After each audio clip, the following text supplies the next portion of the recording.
Cancer আক্রান্ত ১২ বছরের মেয়েটাকে ডাক্তার আঙ্কেল আদর করে জিজ্ঞেস করলেন, বড় হয়ে কী হতে চাও মা? মেয়েটি বলল, বড় হওয়া পর্যন্ত বাঁচতে চাই। স্বপ্নের কত রং, আকাঙ্ক্ষার কত আঙ্গিক, বাঁচার আকুতি কত হৃদয় বিদারক। হাতবিহীন মানুষটার স্বপ্নের কেন্দ্রবিন্দু, যদি আমার হাতগুলো ঠিক থাকতো। পা ছাড়া লোকের স্বার্থ একটাই, যদি একদিন চলতে পারতাম সবার মতো।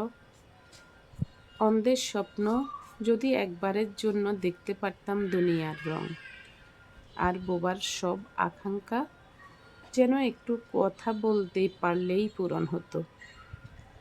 মেধাবীর বাবা মা যখন সন্তান গোল্ডেন না পাওয়ার কারণে বকাঝকা করছে, তখন শত বুদ্ধি প্রতিবন্ধী সন্তানকে ঘিরে তাদের বাবা মায়ের স্বপ্ন ডাক্তার ইঞ্জিনিয়ার নয়, সে শুধুমাত্র স্বাভাবিক জীবনে ফিরে আসুক, আপাতত এইটুকুনি।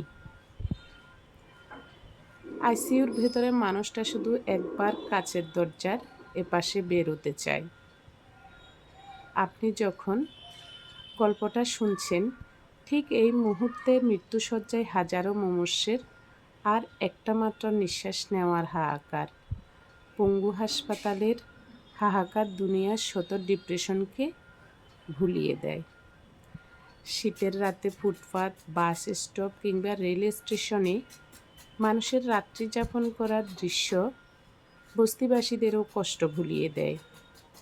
দিন শেষে তার একটু মাথা গোঁজার ঠাঁইটুকুন রয়েছে, এদের সেটাও নেই।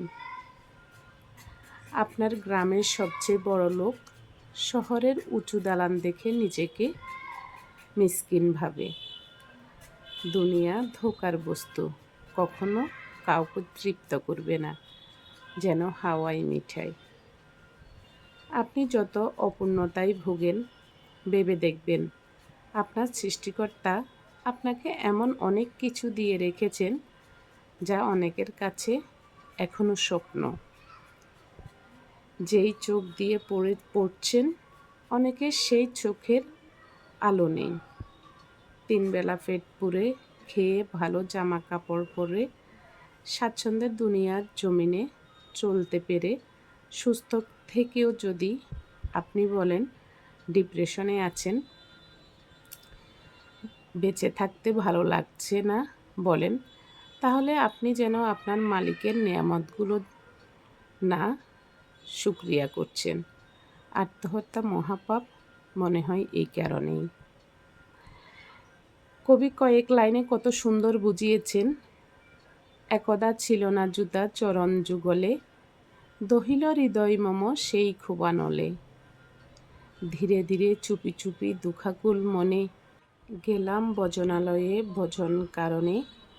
সেটা দেখি একজন পদনাহি তার, অমনি জুতার খেদ গুছিল আমার। পরের দুঃখের কথা করিলে চিন্তন, আপনার মনে দুঃখ থাকে কতক্ষণ। হ্যালো এভরিওয়ান, কেমন আছেন সবাই? আশা করি সবাই ভালো আছেন। এতক্ষণ ধরে গল্পটি শোনার জন্য আপনাদের সবাইকে অনেক অনেক অভিনন্দন এবং ধন্যবাদ। আসলে প্রত্যেকদিন রান্নার ভিডিও দিচ্ছি, তো আসলে রান্না সবাই কম বেশি পারে।